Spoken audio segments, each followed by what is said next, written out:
More FPL. Today it's time for my Gameweek 11 preview, and I'll start by briefly reviewing Gameweek 10. I'll then discuss the top 3 transfers in for each position so far this game week. I'll finish by outlining my plans this week in terms of transfers, starting 11 and captaincy. So before talking about Gameweek 11, let's briefly review my Gameweek 10 score. It was a good week for me with 57 points, although much of that was down to James. Rafinha scored, Captain Salah got an assist, and Livramento got a clean sheet off the bench. I unfortunately benched Ramsdale for Foster, and Saka's points also stayed on my bench. More FPL. Now let's look at the top 3 transfers in so far this week, in each position.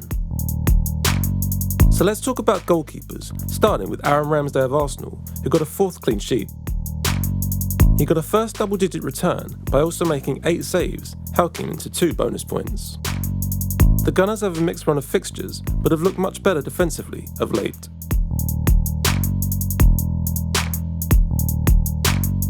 Next is Edouard Mendy of Chelsea, who got yet another clean sheet to remain top point scorer.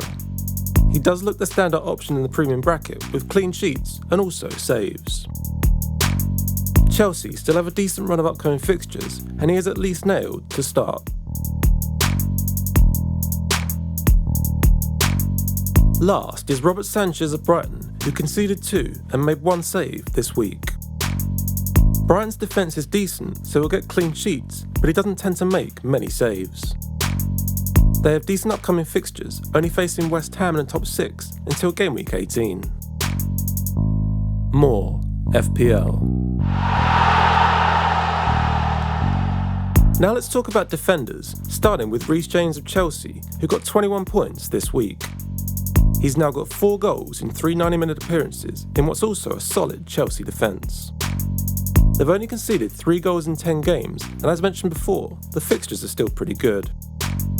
His main competition at right wing-back is Cesar Azpilicueta, and he can also play right centre-back.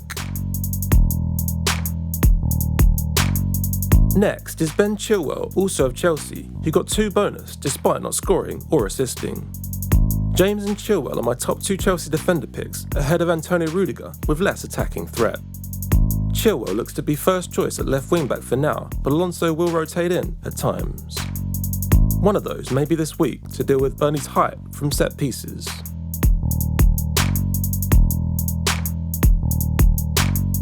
Last is Tino Livramento of Southampton, who got a 4th clean sheet of the season this week. He's easily the best budget pick, although buying him now would set you back 4.4 million. Saints have a couple more good fixtures before a tougher run, starting with Liverpool away. He's cheap enough to be benched though, and could get attacking returns in tougher fixtures. More FPL. Now let's talk about midfielders, starting with Emile Smith-Rowe of Arsenal, who's a great budget option. A goal this week made it 2 goals and an assist in his last 2 matches. There were fears of rotation a few weeks back, but he seems fairly nailed for now. As mentioned before, the upcoming fixtures are mixed, but at his price, he could easily be benched. Next is Conor Gallagher of Crystal Palace, who also looks a solid budget option. It was an unexpected win for Palace against Man City, and Gallagher bagged a goal and assist. The upcoming 4 fixtures are pretty inviting, and they look decent beyond that too. He's blown pretty hot and cold so far, only returning in 3 matches.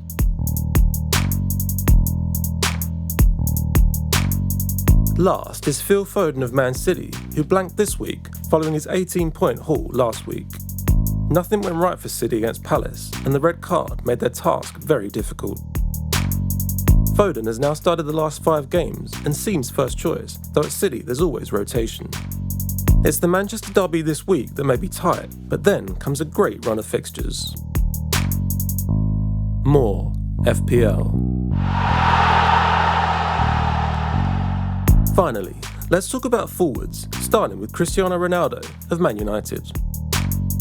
He rewarded managers who kept faith with him with a goal, assist and all 3 bonus points. United have had and have a tough run of fixtures until a big swing in Gameweek 15. He did tend to haul more against weaker teams in Serie A last season.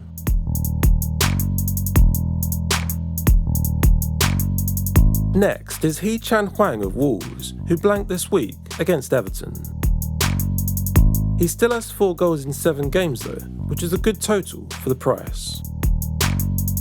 He started the last 5 games, so seems fairly nailed for now. Wolves still have a good next 4 fixtures before facing Liverpool and Man City. Last is Ivan Toney of Brentford, who blanked in a disappointing 3-1 defeat against Burnley. He'd done okay this season, and myself and others brought him in for Brentford's fixture swing. A 3-1 defeat isn't a good start, but the fixtures are still favourable for now, in theory. He only has 2 goals and 2 assists in 10 games, so worth monitoring in the next couple. More FPL. So now let's talk about my plans for this game week, starting with transfers. I'm pretty happy with my squad right now, so I'm currently planning to roll the transfer. I could bring in Chilwell for Diaz, but I think I want 2 transfers going into game week 12. I'm not that happy with Vardy, but there's hardly a wealth of other good forward options. I'm keeping hold of Antonio similarly, plus I think he could do well in tougher fixtures. Next, who will be on my bench and which players am I considering for the captaincy? Foster will be back on my bench this week, joined as always by Brownhill. With the Man United fixture, I'm probably benching Diaz with less attacking threat than Cancelo. He's currently second behind Livramento, as Saints have the better fixture. Captaincy will probably be on Salah, given his form this season, and it's a decent fixture. James at home to Burnley would be my second choice if I was sure of his start. Vardy is away at Leeds, but I'm not convinced by him or Leicester at the moment. I'll post my transfers and final team selection on Twitter, so follow me at more_FPL. More FPL. Finally, what are my longer term plans and current thoughts beyond Game Week 11? I may want Son in for Game Week 12 with Spurs' good run of fixtures if they're looking good. I'll look to see how Brentford respond to their poor result in terms of Mbeumo and Toney. I'll continue to monitor Reece James to see how often he's benched, but it looks good for now. Thank you so much for watching, I really appreciate it. Give it a like if you enjoyed it. Add your own thoughts and questions in the comments, and I'll try to get through as many as I can. Never miss a Game Week preview by subscribing and turning on notifications. More FPL.